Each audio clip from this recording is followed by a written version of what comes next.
Here's the primitive chair that I modeled in the last section. You can work with it. I've provided a sample file called primitive chair. Or you can keep working with the chair that you modeled. Either way, let's take a look at the chair's structure by opening the Select Objects dialog. I'll press H to do that.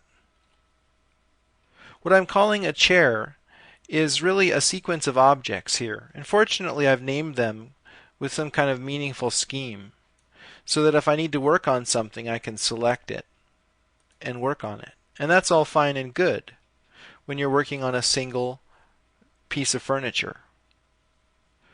But realize that the computer thinks of this just as a sequence of objects, even if in your mind you think of it as a chair. The problem comes when you want to clone the chair.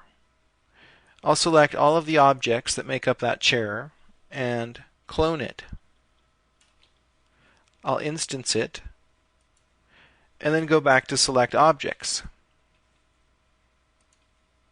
Now we have tons of objects, and it's going to be really hard to figure out which objects belong to which chair. So this isn't a good solution. I'll cancel and undo.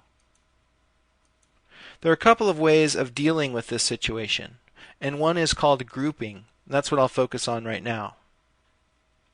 We can select all of the objects that belong to the chair and go up to the Group menu and choose Group.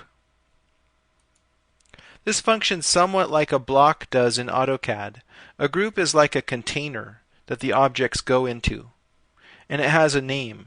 We'll call it Chair 01. Now the bounding box surrounds the entire group of objects, so you can treat this as a single object now. Go back to Select Objects dialog and you'll see that we have a group.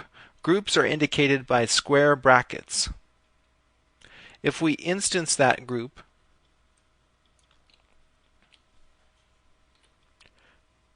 the Select Objects dialog is very clear on what we have. Now it's easy to manage the chairs as groups. And in the next video, you'll see how you can get into the group and manipulate the objects that are within that container.